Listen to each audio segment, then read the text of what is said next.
You are listening to the Wealth Formula Podcast with Buck Joffrey. Get ready to change your life. Welcome, everybody. This is Buck Joffrey with the Wealth Formula Podcast, coming to you from Montecito, California.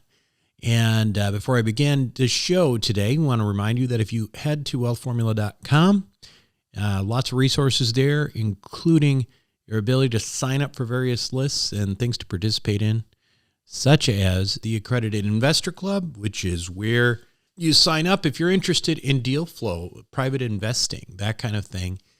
You sign up, you get onboarded, and then you get some exposure to some stuff coming down the pipe. Again, that's at wealthformula.com. Now, as for today's show, as the year here is approaching the end of the year in fourth quarter, many of us are thinking about ways to mitigate our tax liability for this year of 2023. And that's pretty typical around November, December, that kind of thing, where you're sort of scrambling around trying to figure out how you can, invest or something and do something to save money on taxes. But unfortunately, in this year, there's not a whole lot of options. The IRS has clamped down now for a couple of years pretty significantly on a lot of things, including syndicated conservation easements, which a number of people participated in. No reason necessarily to believe there was anything wrong with doing that, but the IRS has clamped down on that. So my suggestion to you at this point would be, well, anyone selling them at this point is not really looking out for your welfare. It's not a good idea.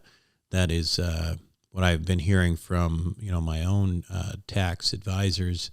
Similarly, captive insurance was a great, it's actually, it's a legal right of every American to have self-insurance, but the IRS has made it a mission to audit them as well. And, it's almost as if the IRS has become a branch of government that completely ignores the legislative process completely. I mean, Congress makes the laws, IRS decides, I don't like those, so I'm not going to follow that. And it's frustrating, but that's just the way it is. So what can we rely on at this point? And people have been asking me that. They say oil and gas. I say, you could, but here's the problem with that. I've never made money in oil and gas. And in fact, I would say I would have been better off in many cases just giving the money off to charity because I would have felt better about it. The space is also ripe for charlatans. I don't think I'll ever recommend that again. And at this point, you are pretty much left then with investments that'll give you some depreciation, right? If you have passive income to offset.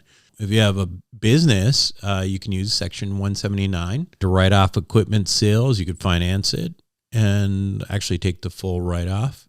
I mean, you can do that. You can also do that with bonus depreciation, but you got to be a business owner to do that. In fact, you could use Section 179 right now to buy a car over 6,000 pounds and write the whole thing off.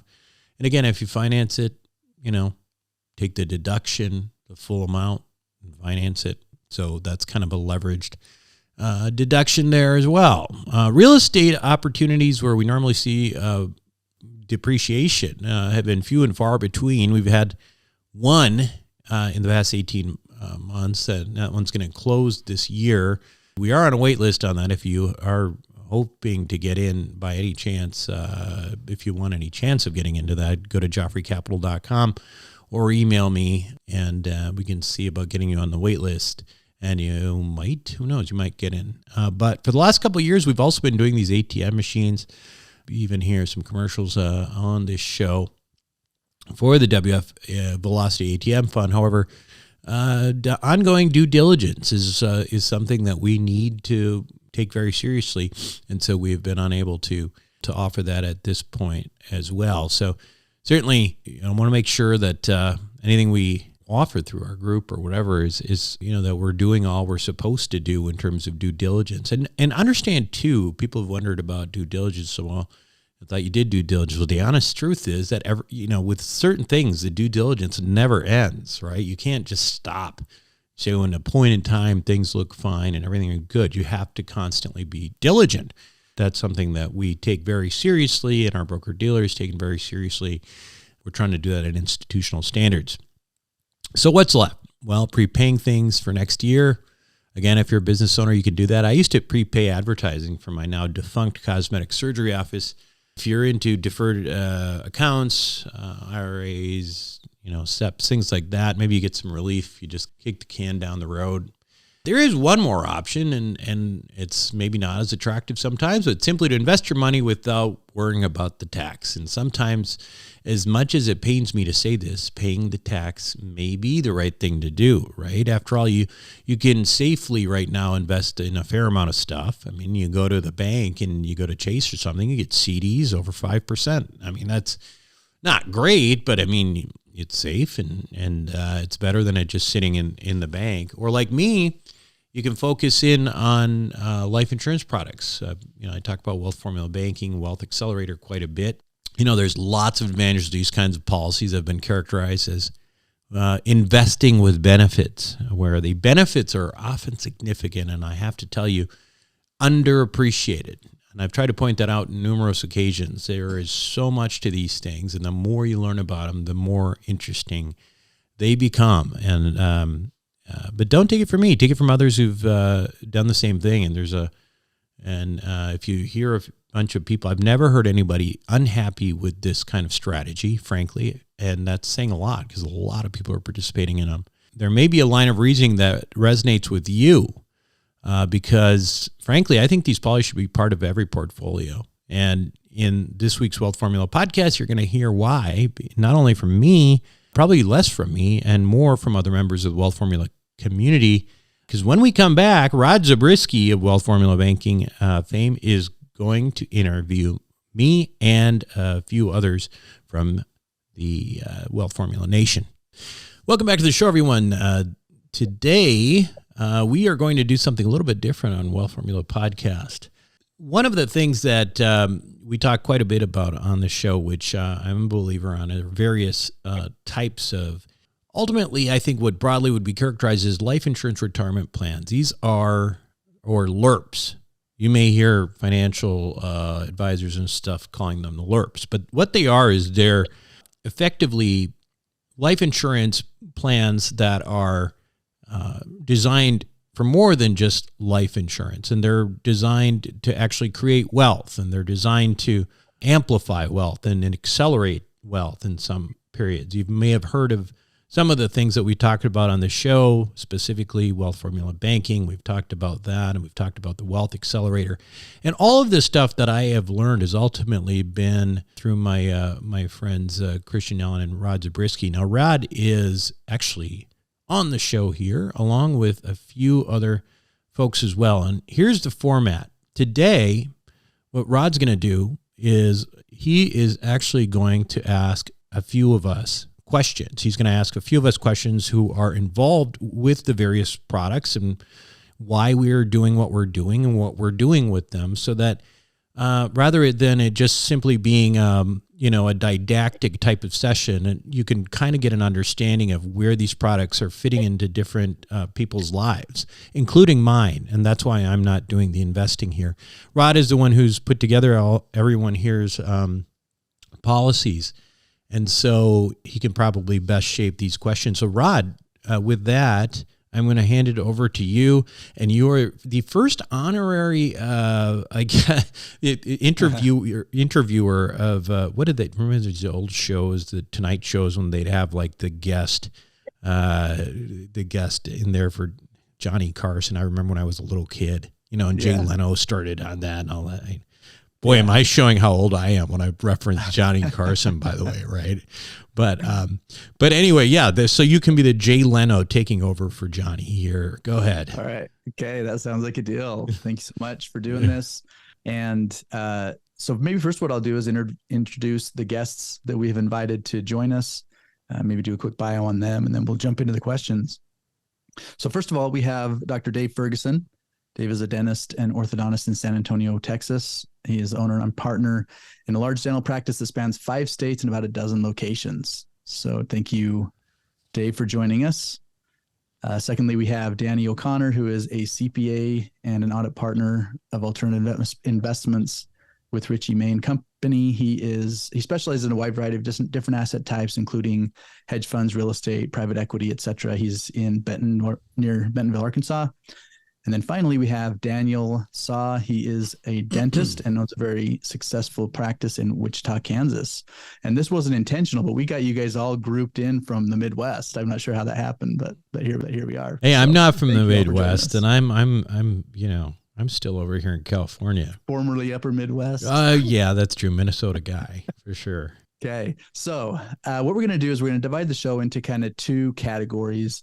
I didn't want to kind of confuse things too much. So what I want to do is first focus on wealth formula banking, kind of talk through, our different guests' experiences working with wealth formula banking. And then we'll switch over to Wealth Accelerator, premium finance, kind of that category for the second half. So before we jump into the questions, for anyone who is maybe not familiar with wealth formula banking, I just want to give a really quick description of what it is and why people use it.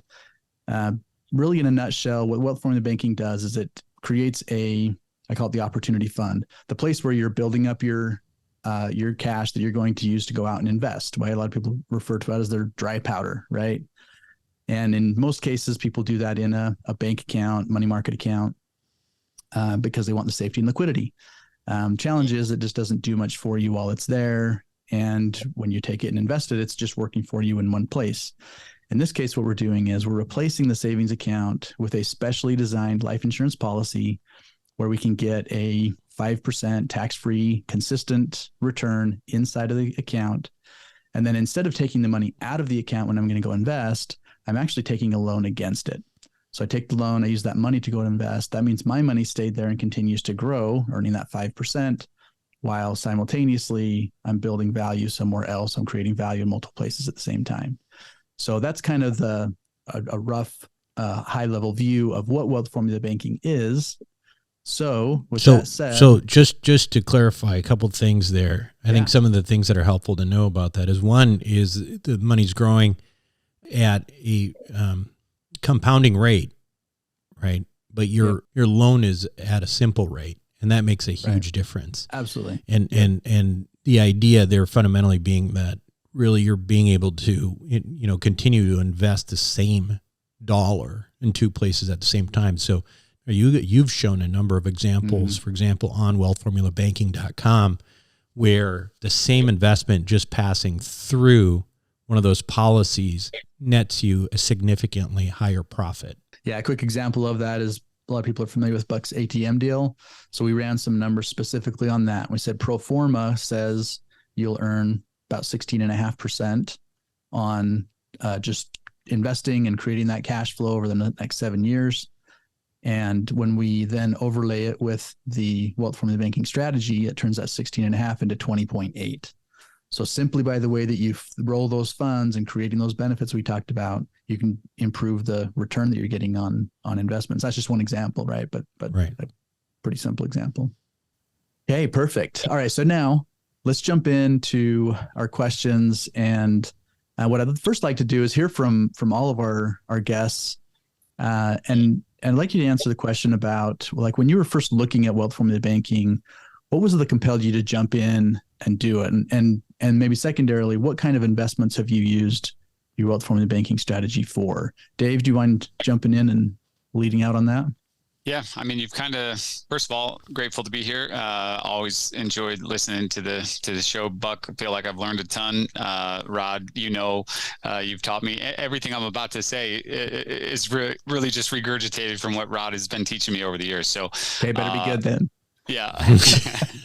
And I like the reference to Jay Leno because my chin, often people say I look like Jay Leno, so I can appreciate that too. And the cars, right? You got a bunch of cars. Yeah, I wish, right? So, you've alluded to some. One, I could leave my money in a bank account and earn pretty much nothing, or I could use the life insurance policy because I've been able to, I think it's 2 days, 3 days. I mean, it's a couple days to get the money. So I guess it's not like immediately liquid to bribe somebody. But if it's a known investment that I'm going to make, it's very liquid. So one, you're making, 5.5%, while the money's just sitting there. Two, protection from creditors. So, if that money's in a bank account, Silicon Valley, goes belly up, you're protected up to 250,000. So if you've got more than that, putting it into a life insurance policy, still it could go bankrupt. But the fact that they've all been around, these highly rated ones have been around for hundreds of years, and it's protected from creditors, which sitting in a bank account, if there's some lawsuit, that's not protected from creditors. The ability to earn money in two places at the same time was big. Simple interest versus compound. It comes with a death benefit. If I got a bunch of cash sitting in a bank account, there's no death benefit on it, but there's a death benefit in these policies. The guaranteed ability to access a loan at a relatively low interest rate is great. It's conservative interest, but over the long haul, it's very stable. They've been paying out every year since like the Civil War is sometimes what I hear, which is always impressive. And then a big one is the tax-free growth and then ability to take those loans at the end of, say I retire, I can take loans against it.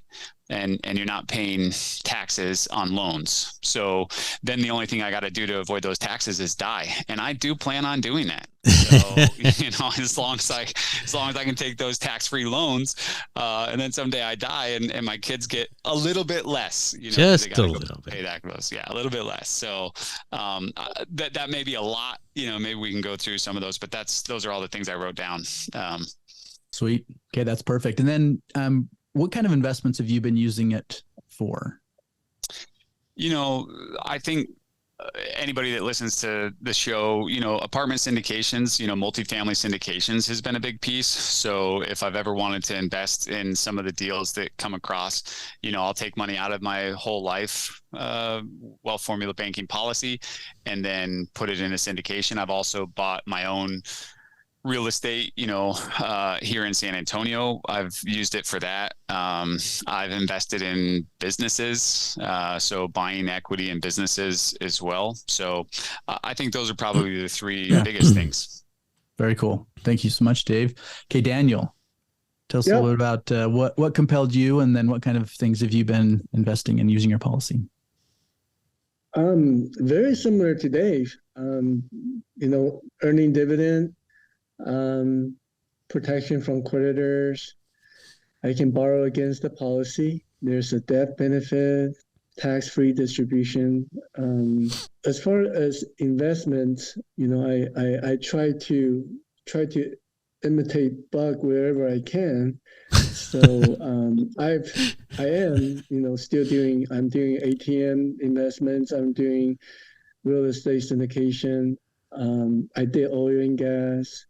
I did land development syndication, and my favorite, cryptocurrency.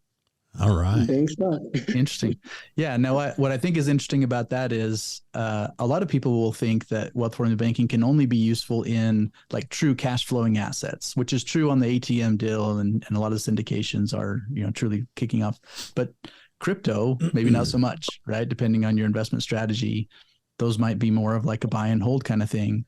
And what I see is people like yourself, by using those in combination, Buck pointed out, or Dave pointed out, that the difference between paying simple interest on your loan versus earning compounding interest, well, that implies that you're making some payment toward it to keep it simple, right?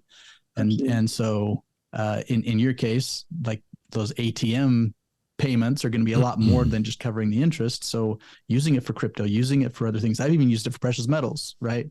Because the flow is coming in. Yeah. Danny, what do you think? Yeah, Rod, the strategy was sort of unique to what I'd heard because, I grew up sort of poor and you had debt and all that. So I did the Dave Ramsey and the Susie Orman and all them. And they always talk about insurance sort of negative compared to the way, the formula policy there's working. And so I was really intrigued with being able to grow money in sort of two spots and then being able to loan against it and also have the life insurance parts of it. As far as investments that have gone through it, typically now I use it, I'll get into syndications, put the money in there sort of as an emergency fund and savings, and then I'll pull it out as an investment comes around that I'm interested in syndications. And the other big part I use it for is a lot of times at year end, because in my current company that we're all W-2, so I'll use it to pull out money for tax investments, maybe conservation easements or some historical credits. things along those lines. And then once I get the tax refund, then I, will put the money back in. Got it. Yeah, that's super helpful. All right, Buck. This maybe goes back a little further for you than maybe some of us. Yeah. But, well, I've evolved on this issue. I mean, the first thing that the reason I got interested in this is I kept hearing I'd hear commercials about people saying, oh, well, bank on yourself and all that. I'm like, what does that even mean? I have no idea what you're talking about. And then I think ultimately, you guys kind of explained to me what it was all about. And what I think the biggest thing for me was the idea that, okay, I could just take money, invest in something, get a return. But all I really needed to do is to throw it through this little machinery before it went into an investment. If I just did that, that amplified my returns. And that to me just seemed like, well, why wouldn't I do that? Mm-hmm. And as Dave pointed out, it also comes with these other benefits of death benefit and the creditor issues. One other thing that I'll point out is that from a liquidity standpoint, as a business guy, I've had businesses even longer than I've been doing the show, but anytime you really need money, and that's exactly when the bank won't let you have a loan, right? So if you look at like a home equity line of credit is a great example. If you go back to 2009, 2010, when people were really needing money, well, guess what? You can't have it because you need it. You can't have it when you need it. That issue is eliminated because in the true banking models that we're talking about with these insurance companies, that really is your money. It's not money that's just they're holding for you, and maybe they'll give it to you if they want to. So yeah, that's a great point. Yeah. Okay, now that we've kind of laid the groundwork on wealth formula banking, Dave, I'd like to ask you really quickly, because we have a lot of people who consider wealth formula banking until they get to like thinking it through, like, well, how am I really going to do this? What does the flow really look like? So if you wouldn't mind, do you mind giving us an example of something that you've used wealth formula banking for? And what I want you to do is talk us through the process, like maybe starting on the side with the actual investment. And then as you accessed the funds and you invested them and then you were flowing them back, just one example of kind of the real, brass tacks of how you did it. Yeah. So I think Buck kind of alluded to it. And the thing is it probably took me listening to the show and listening to Rod and Christian maybe 5 times before it actually started to make sense. And I think actually over the years, it makes more and more sense, but it wasn't something that was super intuitive. They talked about it like it was super intuitive, and I felt a little naive, Yeah. But and so I hope I don't do that. And if you're struggling at all, I think if you go back and listen on half speed, normally we listen on double speed, but if you live on half speed, you might get it. But let's just make it simple. I'm going to buy a house, and I expect that house to return money to me, right? Let's just say I pay cash to make the example easy. If I'm going to pay cash for the house, let's make it $100,000. It's a cheap house. This was pre-2008. So, you're going to spend $100,000 on it. If I had $100,000 in the bank account, I would just take that money out. I'd take $100,000 out, and I would go buy a house, and I would slowly build up. Let's say the rent was $1,000 a month. It's going to take me 100 months to get back my principal, and I'm only earning incremental interest on that money as it comes back in. So once the $1,000 is in, I'm making incremental interest on it as it comes back in. And there's no difference in my mind. It's kind of like what Buck said. I looked at it just from like, what's the lowest understanding that I need? And it was, okay, if I have 100,000 and I'm going to go buy a house, if I put the 100,000 into the wealth formula banking account, it's going to earn 5% interest forever, compounding. It's going to be protected from creditors, and it's going to have a death benefit. That's just kind of free benefits on the side, but don't even worry about those for a second. Just put the $100,000 in the wealth formula banking account. Then you're going to take a loan for $100,000. And now you're going to go buy the house. And now you're going to get $1,000, and you're going to put it back towards that loan, right? And so what's happening is you're just taking advantage of that compound interest, because that $100,000 that I put in, it's always earning 5%. Right. And it never stopped earning the 5%. And then I picked up a house, in the meantime, and now I'm just paying back the loan, amount and reducing that interest. But that's again, I don't want to get lost in the weeds. Really, it's just instead of going to buy the house first, I put the money in the policy, then I go buy the house. And then I pay it all back, because you're still going to have to pay the loan back. If you go take $100,000 out of the bank account, you still got to get $100,000 back into the bank account, but you're not earning any interest on that while it's gone. Whereas with Wealth Formula Banking, you put the $100,000 in that policy and you're always earning 5%, even though you took a loan against it. And then you still got to pay the $100,000 back. Unless you die. But then you got to pay it. But the death benefit takes care of it at that point. Takes care of it. That's exactly right. That's exactly right. Yeah. Awesome. Yeah. Thank you for walking us through that, Dave. We've had a lot of people clients that we're working with, they've been using Wealth Formula Banking, and they get to a place where they say, this is even better than I thought. And what happens is we're trying to keep the message simple, kind of to Dave's point. We don't want to confuse people. We don't want to spend too much time talking about things that aren't really focused on the primary purpose. But the point is that there are a lot of ancillary benefits that can come from this. And so we'll have clients where they say, well, this is even better than I thought, because they came in for the investment component, and then they find these other kind of benefits and whatnot. So are there, and I'll just open this to anyone who wants to jump in, are there features and benefits that you didn't anticipate at first that came in later that you just really have appreciated? I think for me, it's kind of an interesting, and I don't know if this was really predictable. I haven't been doing it long enough to really know, multiple cycles. But what has happened, I think I've had my Wealth Formula Banking policy for 7 years or so. The first one, I've done a couple, but the first one was maybe 7 years ago. And at the time, I was paying about 5% interest. If I wanted to take a loan against it, it was about 5%.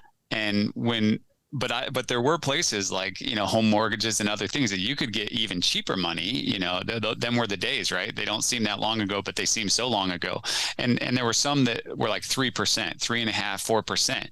And so it never really made sense. I was like, yeah, I'll put it in there, and I would still take it because it was cash, liquid cash that I could go make investments. And the way I thought of it is, as long as I'm earning more than 5%, then it makes sense to take it out and go invest it in that second place. But there were still other places you could get cheaper capital.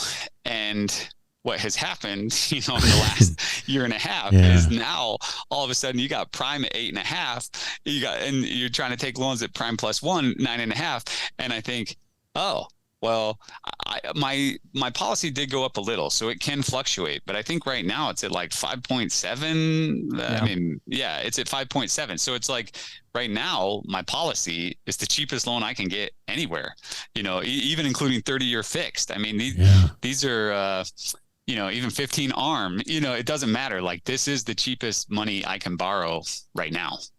Yeah. So Perfect. I didn't see that coming. Yeah, right. Some of the benefits that I've come to appreciate from it was, when I got into it, I really thought of it almost as like the savings account. And then the more I looked at it, I was like, well, this is sort of like a legacy building with the life benefit side of it for the kids. When my wife and we got married, one of the big things, we went through all the things that cause divorce. And one of the big things for a woman is security, right? And so having sort of the security, having that, policy there with the money you can borrow at any time. The features that I really appreciate a lot more than I expected was the ease of being able to take loans against the policy. Your group is always great. I've told you multiple times, dealing with you and Brittany was amazing. I'll just call you guys up within a couple of days, maybe a week at the max, depending on the timing, have the money there to be able to fund investments, compared to some of the other strategies I've had to do in the past. So I think those are the main benefits. I really appreciate that I wasn't quite expecting to that level. Yeah. Awesome. Thank you for that. Any other thoughts on kind of this ancillary things that we don't often talk about, but can really be valuable? I think, one thing just to keep in mind is, in terms of investing, if you have different parts of your portfolio, and this is truly a very something very reliable, right? Like, I mean, it's there, it's solid. And as Dave mentioned, these companies been around since before the Civil War. They've been paying dividends out even through the worst times in our economic history. So I think having that sort of peace of mind in part of your portfolio is certainly of value, and it's not something to underestimate. I mean, if you look back at those people who came out of the Great Depression, I mean, those people like were very, very adamant about buying life insurance, and it was because a lot of them lost everything else that they had, and not to make it sound like that's kind of where we're at right now, but it's nice to have that, so yeah, kind of peace of mind. Awesome. Okay. All right. Thank you all for that. Now we're going to switch gears a little bit. I mentioned we would switch over to what we call the general category for this is premium finance. We've actually introduced a couple of different versions of this over time. We have what we call Velocity Plus. More recently introduced what we call the Wealth Accelerator. And essentially what we're doing with this strategy is we're putting money into life insurance policies, but the majority of the money going into the policies is coming through loans from the bank. So in other words, we're building toward these future benefits. In this case, it can be a combination of future tax-free income and or future estate planning with the death benefit. And the good news is you don't have to decide today exactly what that's going to look like, because when you get to retirement age, you can decide, hey, am I going to take income? If you do, great, you start taking it. But to the extent that you don't take the income, that just means there's more of this tax-free death benefit that's going to pay out toward your heirs, your estate taxes, whatever it might be when your estate passes. And again, the whole idea is we're using bank loans, let's just say that, for the majority of the money going into the policies so that we can create a much higher benefit down the road than we could create if it was only your dollars going in. Same reason you use leverage when you're buying real estate or investing in your business or something like that, right? You want more benefit that you can get if you were only using your dollars. So that's what we're doing here with this kind of category we call premium finance. So, and just Rod, just to nuts and bolts wise, basically what this is on a yearly basis. Most of these are based on sort of a cap and a floor with the S&P 500, right? Or you could do it in other ways, but typically with the S&P 500, meaning like if you have the S&P has a good year, it's up like 12%. Maybe you might be able to take 8 or 9 or something like that of that. But then your floor might be that even if the S&P loses 20%, you're not allowed to lose any money. You might even still make 1% that year, that kind of model. And it's kind of confusing because it's an options play basically. But to me, the reason I kind of like that, I'm not generally a stock market guy, but if you put a cap and a floor, it's almost like, you put side rails on it for me. Mm-hmm. And then the cap itself, because you're leveraging that, it turns into like a cap rate, right? Like, so if you've got like a 7% gain in the market, because you're leveraging it, your gain is actually potentially significantly more than that. And right. So that's what I like about it. But I think just for a description wise, that is sort of the nuts and bolts of how that money is growing. But then you're layering on loan after loan after loan without any collateralized debt, which is the other piece here, right? Yep, absolutely. And that's a great point, because we do, depending on the variation of the strategy, in some cases we're using all what you described is called Index Universal Life, all IUL. And in some cases, we're using some combination of that with whole life, which is more predictable and consistent, like we've talked about with wealth formula banking. But the idea is that we have this consistent, predictable growth. And then, like you said, instead of ending up at the end of the day with a 5.5% tax-free return, with the leverage, I'm turning that into a 13-14% tax-free return, which taxably equivalent might be something like 20+%. Right. So it's more hands off, like with the kinds of things that everyone's doing and investing in their real estate deals and running their businesses and whatnot.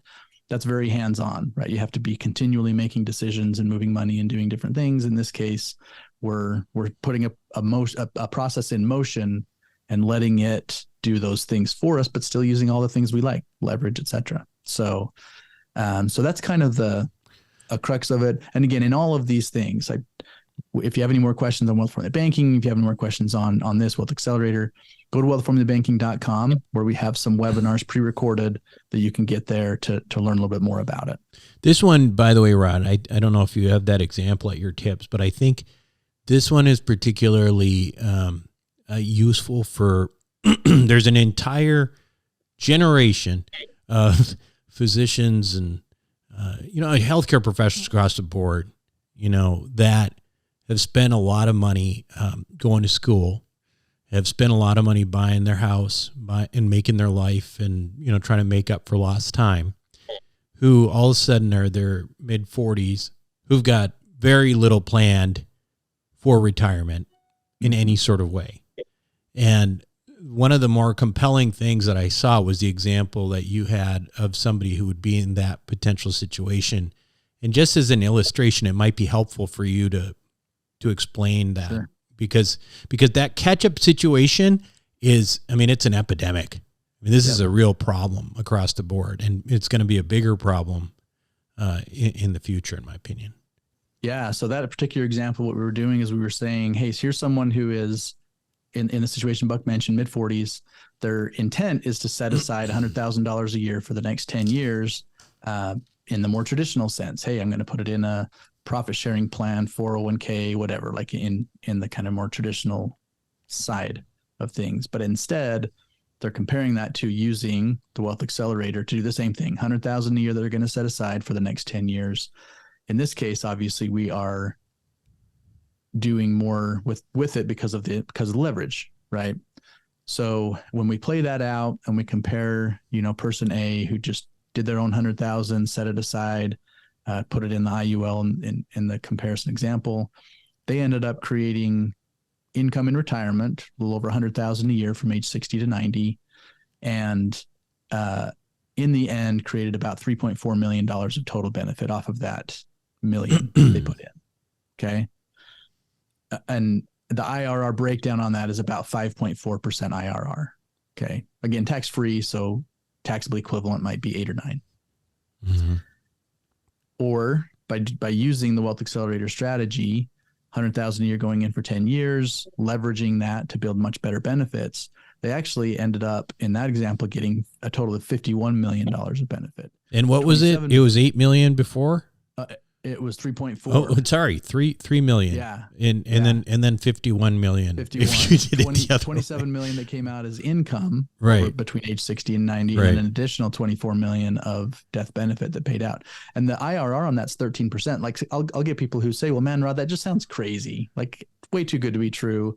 But we all sitting here know that there are opportunities out there to create IRRs in the teens and above. Well, and the big difference here is it's compound, the compounding interest here. And the other thing is that you're talking about doing this again with guardrails. So you're not having years where you're like losing 50%, because if the market falls 50%, chances are the next year it rebounds by 50% or 30%. And you're only taking the upside of that. You didn't participate in the downside.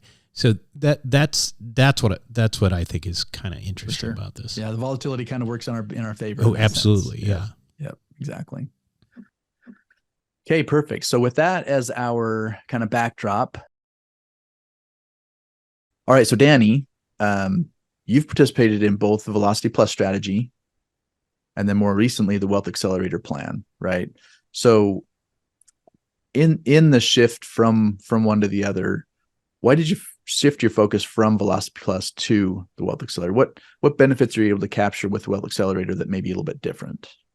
Yeah, I think for me, some of it was a timing. When I first did Velocity Plus, we didn't have the Wealth Accelerator out. Mm-hmm. It hadn't been, really rolled out yet through the group, the Bucks group and with you guys. And so for me, it was, my income had also changed a lot in that period of time. So being able to do a bigger lump sum payment one time compared to going over a 5 or 7 year period was nice. I liked it really from a retirement planning is the way I sort of use it. I started looking at it for me where I'm at. I want to retire by 50.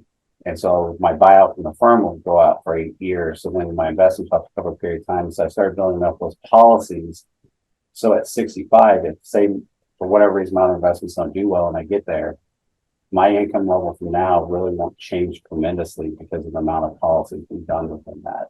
And I just thought the strategy was really unique and a little more secure. I'd rather do a policy like that than pumping in money in a 401k or anything, along those lines. Yeah, perfect. So maybe just to recap and tell me if I'm off. It sounds like between Velocity Plus and Wealth Accelerator, because we still have people for whom Velocity Plus is a fit, right? Depending on how much they can start with. So for example, $100,000 minimum, not everybody can do that with the Wealth Accelerator and the Velocity Plus. You can get in smaller, but it sounds like it was maybe like the flexibility of being able to say, hey, I'm going to put in a one-time chunk. And so if I never do anything more after that, that's okay. Whereas with Velocity Plus, it's a schedule of 5 payments, like you're kind of pre-programming to do that. Is that fair? Yeah, that's definitely fair. I also liked with the Wealth Accelerator, when I even look at some of the Velocity Pluses doing Wealth Accelerator for every, I think like the last policy we did, right? For every 2 years I was doing a Velocity Plus, Wealth Accelerator I did once, but the death benefits were much larger. And the income wasn't maybe as consistent as a Velocity Plus. When we did it, it was pretty consistent, but it ramped really well. So from a legacy standpoint and just doing some projections, it seemed like it also was beneficial for what I was trying to accomplish. Awesome. Yeah. And maybe I can clarify for everybody with Velocity Plus, we're funding that policy over 10 years. And again, the majority of the money going in is coming through loans as opposed to what, in this case, what Danny put in. With the Wealth Accelerator, we don't stop at 10 years. The strategy, the arbitrage that we're creating, we want to continue funding that policy. And so in this example, when he talked about the income ramping up over time, the biggest reason that it does that is because we're continuing to use the leverage to keep building that income moving forward. And whereas on the Velocity Plus, because it's a 10-year time frame, then it's more of a level income. At least the way that we show it is more of a level income. So that's kind of maybe a little explanation on why it works out the way that he's talking about. So Daniel, you had initially looked at some Velocity Plus, which again is a version of this kind of premium finance conversation, but you decided to go with wealth formula banking. Recently, however, in our conversations, you've decided to convert into the Wealth Accelerator strategy. So how did your goals shift that led to that decision? And what is it you're wanting to do with the money that you have in the wealth formula banking policies that's maybe a little different moving forward? Yeah, sure. I think first of all, I think over the years I began to understand Velocity Plus, or what you call putting options where boxes, there's no downside. The most you can lose is 0, and then you capture the upside. So I began to thought, what? That actually totally makes sense. And then when I talked to you about the Wealth Accelerator, now the contribution structure changed. Instead of having to come up with a lump sum like the Velocity Plus product, this is similar. The Wealth Accelerator is like the wealth formula banking where I have a year. So again, as I incrementally have money coming in, I can contribute towards it. So time-wise, that becomes a more realistic goal for me to achieve. And I think also mindset, I'm thinking, hey, I got 40 years career in front of me. And then now I'm at the halfway. So now I'm beginning to look at things a little different. And now I'm thinking, okay, maybe I ought to start thinking about creating a steady retirement income instead of working income. So I think the perspective began to change for me as well. And again, I have risk aversion, so I'm trying to stay with something conservative. And I go into oil and gas and I ask the guy, hey, how come the return looks different than your projection? He's like, well, the government released the oil reserve, so the oil price is being held steady. Or, hey, what happened to real estate? Well, the interest rate and things like that. So there's a lot of things that is outside of my hands and the syndicator's hands, and so I'm beginning to look for something that will create a steady retirement income. And so this Wealth Accelerator product was really good, because when Rob put together for me the two different illustrations, my question to him was, hey, give me two illustrations. The breakdown of my insurance policy investments. One is, if I were to stay with the current wealth formula banking I have, what would it look like? At what point can I get, let's say, $1 million of income a year? And then he ran his illustration and say, I forgot what the number was, 85 or something. I'm like, oh, that really isn't, that is not my projected retirement age. And then he ran another illustration with the Wealth Accelerator, and it was like 15 years earlier. It was like 60 something. I'm like, oh my goodness, it's a no-brainer, because we're talking about making the same contribution as before, but it's a vastly different, outcome.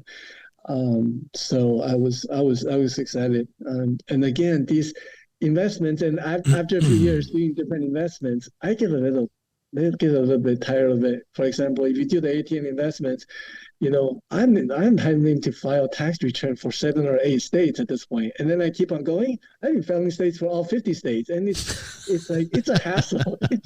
I'm like, I'm not looking forward to do that when I'm in my 70s. It's just, I gotta find a way to get out of, keep on reinvesting into these things. That takes time, and as I get older, I don't care to keep up with the CPA requesting for different K1s, and my wife definitely is not into tax filing, and we want to be hands off. I think that's a good word. It's just a hands off way of generating income that's not going to create a lot of stress as we get older.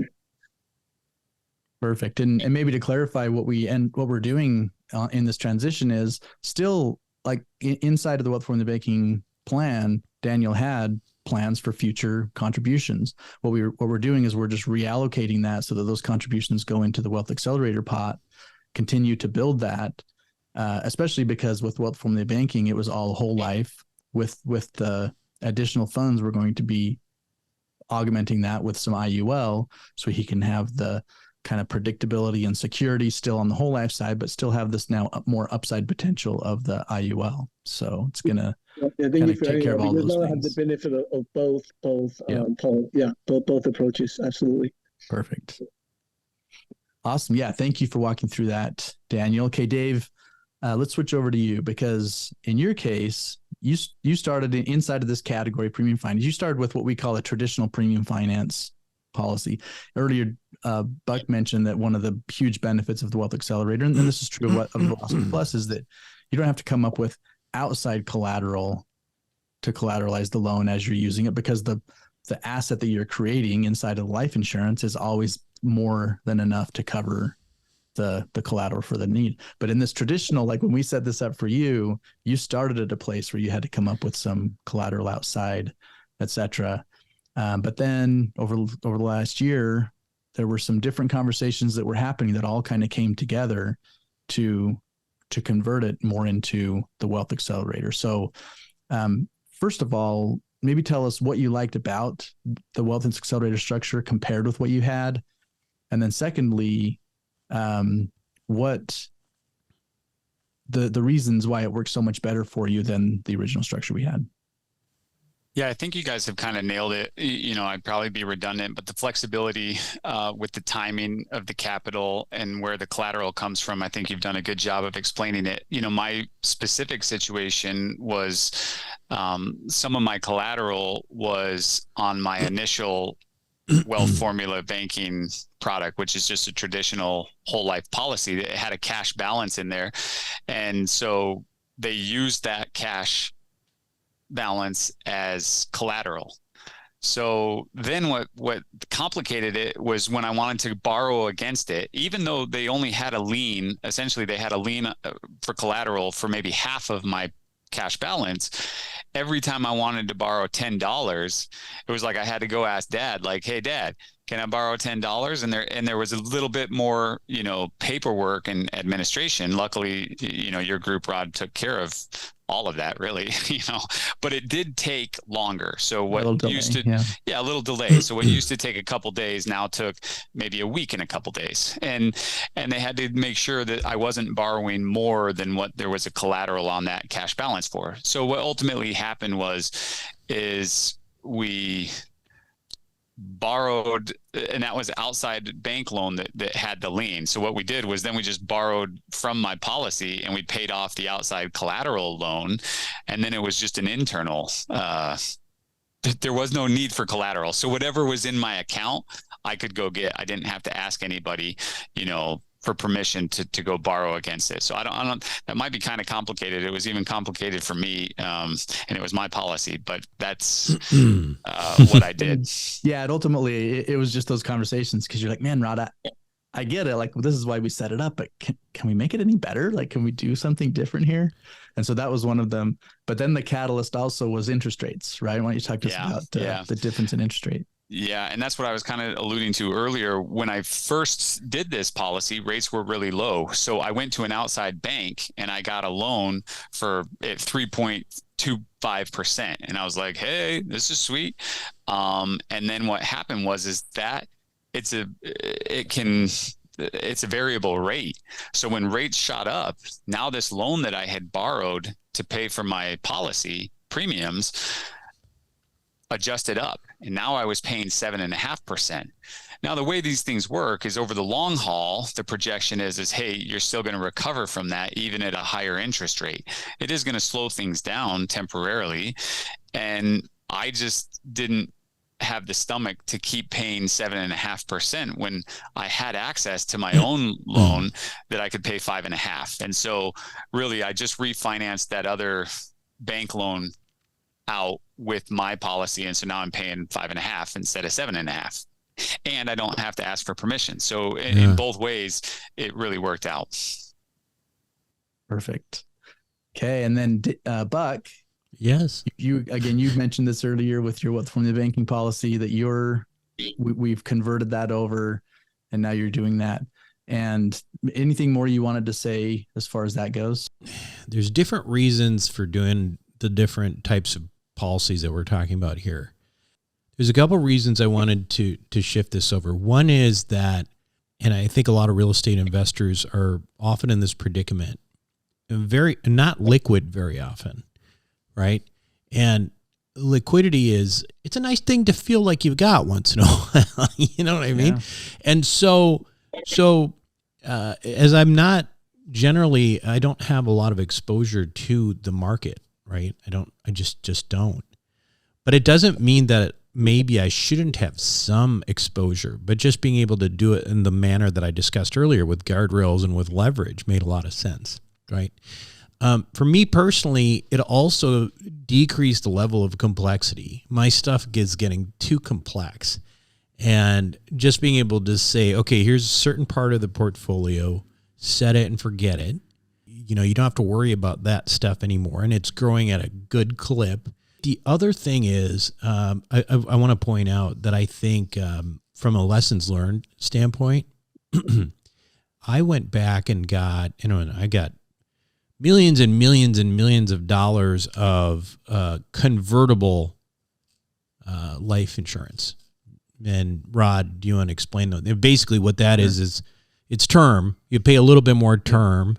You lock it in at the health that you're in at that time with the option basically to convert it into, use it for any of these vehicles later on.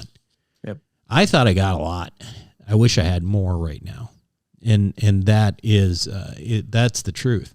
So getting as much of that as possible would be a good idea. One of the things that I've just been recently looking at and actually brought to my attention from, even from within the group is some of these more interesting potential tax plays that are involved that utilize offsetting, basically using charitable gifts, charitable LLCs, for example, where you can potentially make big donations into these charitable LLCs, and then, at some point swap those donations with collateralized death benefit from a policy. In effect, what you're doing is you're kind of taking money out now tax-free with the promise that it's going to be paid at your death with a death benefit. I mean, and that is extremely powerful. I'm still doing a fair amount of due diligence on this, so I'm not by any way telling anybody to do it. And by the way, Rod has been involved with this on my side as we've been looking into it. So if somebody wants to know what I'm talking about, reach out to Rod. But it is, there's so many things that you can do. And having this dry powder of lots of convertible term that you're paying very little for. And hey, maybe it makes maybe if you die, you got lucky and you ended up leaving your family a lot of money, even though everything else got screwed up. That's kind of the downside that I see, because the convertible is pretty darn cheap for how much I'm getting. Right. Yeah. So that's another thing I would I think if I had it over again, I probably would have gotten even more. At the time, it seemed obscene how much I was getting, but now I'm like, darn it, I wish I got more. Yeah. And we have a lot of people who are doing that. So the example I gave earlier about the person who's doing 100,000 a year for 10 years. Well, that's new policies every year that they're setting up. And so we have them setting up this convertible term on the front end. They've already qualified for all of that insurance, so they don't have to go through underwriting each year as they're I call it stacking new policies to build out this plan. We just convert a piece over. So little by little, we're chipping away at that convertible term, but you've already qualified for it all. You don't have to worry about what's happening for you health-wise. You could have catastrophic health things happening, and they can't take away that term, and they can't take away your opportunity to convert it into these permanent products. So yeah, great one. Okay. All right. So now we're kind of wrapping up, but what I'd like to do last is ask a question that's not related specifically to the strategies anymore, but for listeners who are wanting to, or kind of working toward getting to a place where you guys are, maybe they're just beginning their journey or they're early on. Do you have any advice that you would give based on your experience, just investing in general? Dave, do you want to kick us off on that? Well, probably two things. First of all, thanks for the conversation. It's been listening to stuff like this that has been a big thing. Bucks talks a lot about it, so I'm probably being redundant, but I think investing in your education, for investing is a huge piece. And then my dad used to always say, my dad he grew up a humble man. I don't want to say poor because it might put him in a different light than I want him to be put, but not a rich man. We'll leave it at that. But he used to tell me, son, never take financial advice from somebody who makes less money than you. And, I don't know if that's 100% true all the time, but Buck talks about it, invest with people that like, and trust. As much as I've learned about these policies over the years, I don't spend all day, every day in them.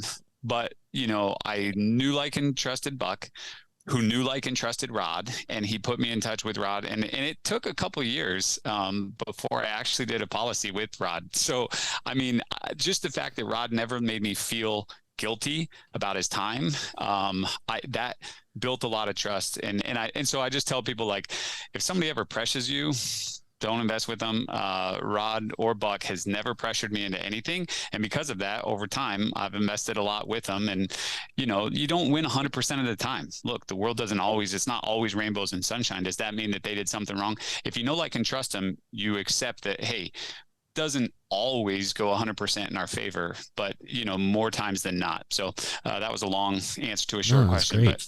But yeah. I appreciate that. Daniel, any thoughts on that? Any advice? Yeah, I think for me, the realization is that money is a separate subject than than my career. I have to spend time to study money separately. And the way I did it, like a lot of people, was I started with Robert Kiyosaki's Rich Dad Poor Dad book, audiobook. And then from there, I started looking into his advisors. And then one of them, Tom Wheelwright. And then from Tom Wheelwright, as he appears in different shows, I found out about Buck's Wealth Formula website. And then from there, I found Rod. And so I think as I continue my financial education, I begin to hear and understand more, and I get more confident. Specifically for the insurance piece, I think after I got married and I had my own kid, all of a sudden insurance and having a death benefit makes a lot of sense. When I'm still by myself, death insurance benefit or not, I'm not gonna worry about it. There's no one I need to look out after. So I think after having a family, it started making a lot of sense, and the family is very supportive of that. And then finally, I would put some money towards it. I think someone says if you put money into a certain investment, you will pay more attention to it. Maybe Kiyosaki said it. So, and I do the same. I start with a small policy, and over the years, as I get more comfortable, I add to it, and then I add to it. So that's my experience. Perfect. Thank you so much. Okay, now Buck, we hear a lot of advice from you in the show. So maybe in the handoff, I'll be to tell you I'm good, and just let you kind of take it where you want to go to. No, I would just say the one thing that I will tell you about all these policies and all of the hundreds of people within our group that are doing this kind of stuff is I have yet to have one person come back to me and say, I wish I had not done that. Not a single person, which is to say it's a lot, like there is a investments, as Dave mentioned, they don't always go out the way you want them to, whatever. And I'm not saying the insurance will play out exactly how you want it to play, but what I can say is that the people who are the most into this stuff are the people who've been doing it for the longest period and have seen the results.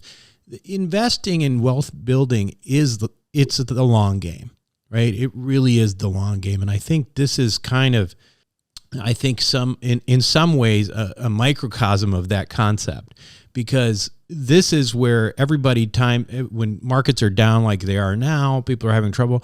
They look back and see what they've done in these policies, and they're like, "Oh, God, that worked out really well." Play out exactly right? How you want it to. But again, I've never met anybody who regretted the people who doing one of these policies. So into this stuff.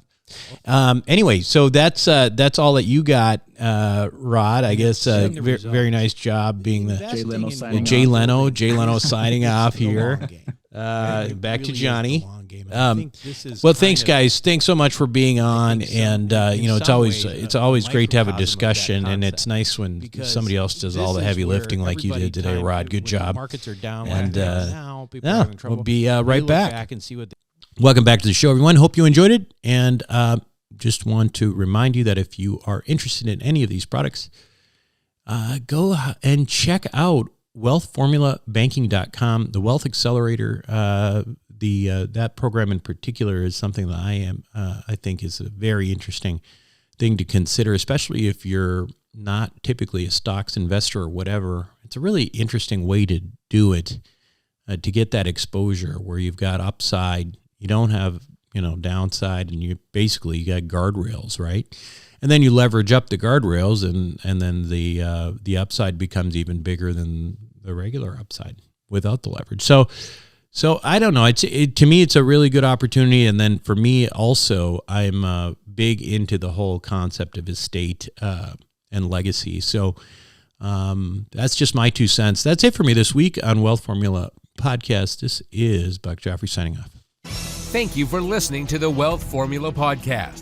Visit us on the web at wealthformula.com. The information contained in this podcast are opinions, not fact. As always, consult your own financial team before making any investment. See you next time.